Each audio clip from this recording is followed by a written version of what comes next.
आज मेरे चैनल पे आपका स्वागत है।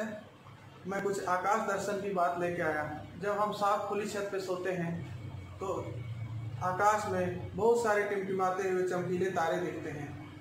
उन तारों का एक समूह भी दिखता है जिसे हम आकाश गंगा कहते हैं। आकाश गंगा के समूह को निहारिका कहते हैं। उसी आकाश गंगा के एक छोर पर हमारा सूर्य भी है। सूर्य एक तारा है उस आकाश गंगा का। हमारे सूर्य का एक सौर मंडल है। उस सौर मंडल में 8 ग्रह हैं जो सूर्य की परिक्रमा करते हैं और ऊष्मा और प्रकाश प्राप्त करते हैं। सभी सूर्य के आकर्षण से उसके चारों ओर घूमते हैं और अपनी अपनी कक्षा में परिक्रमा करते हैं। उसी के साथ साथ अपने अक्ष पर भी घूमते हैं। अक्ष पे घूमने के कारण ही दिन और रात होता है और वो आपस में कभी भी नहीं टकराते हैं। इसके लिए हम एक वीडियो देखते हैं।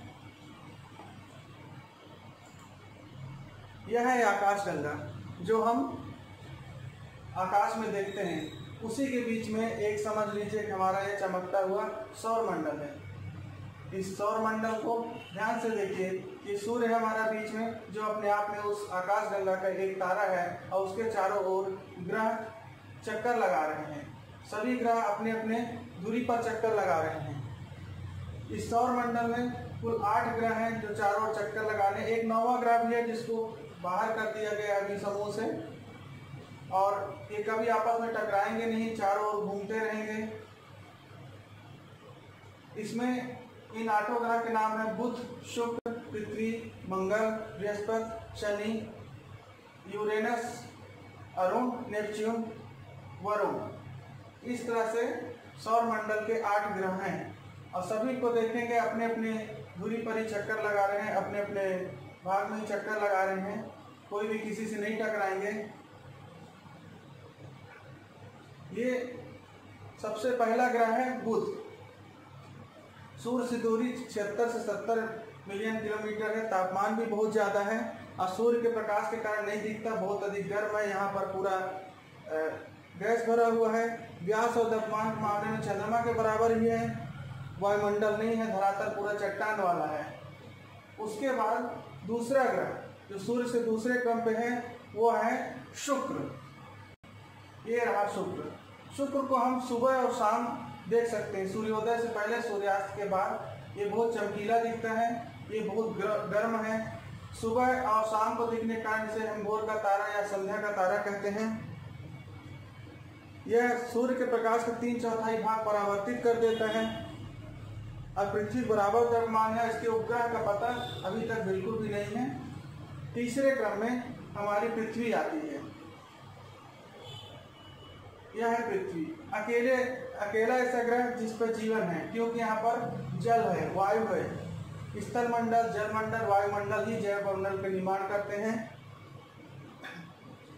यह अपना एक चक्कर सूर्य के चारों ओर 365 दिनों में पूरा करती है। यही हमारा एक वर्ष होता है और अपनी दूरी 24 घंटे में, जिससे दिन और रात होती है और यह अपने कोण पर झुकी होती है, जिसके कारण की ऋतुएं यहाँ पर होती है। इसका प्राकृतिक उपग्रह चंद्रमा है। अगले क्रम का ग्रह है मंगल। सूर्य से इसकी बहुत ज्यादा दूरी है, इसको लाल ग्रह भी कहते हैं। मंगल की त्रिज्या पृथ्वी से अधिक, लेकिन द्रव्यमान जो है वो 1/2 गुना है। जल या जीवन का इसमें कुछ भी नहीं मिलता, लेकिन इस पर शोध कर रहे हैं कि मंगल पर कैसे पहुंचा जाए। अगला सबसे बड़ा ग्रह बृहस्पति है।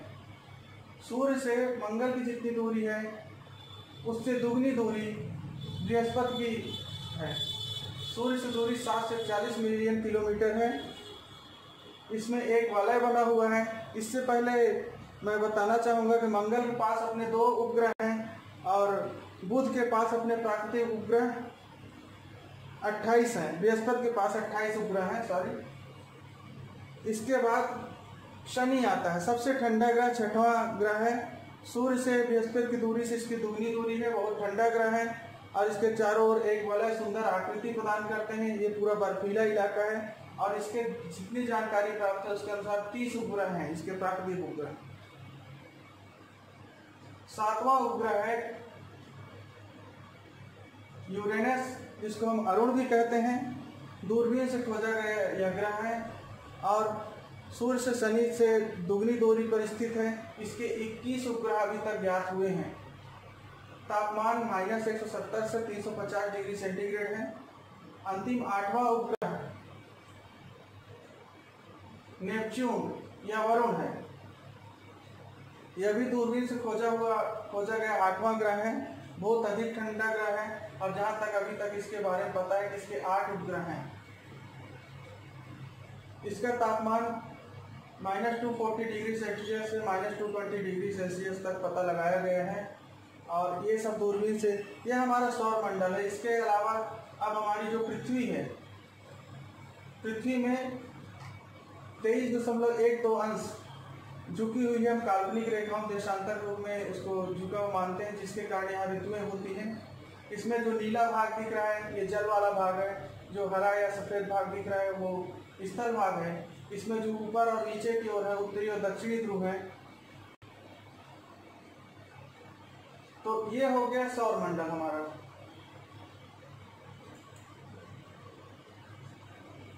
तो आज के लिए इतना ही, फिर अगले दिन अलग वीडियो लेके आएंगे। Thank you.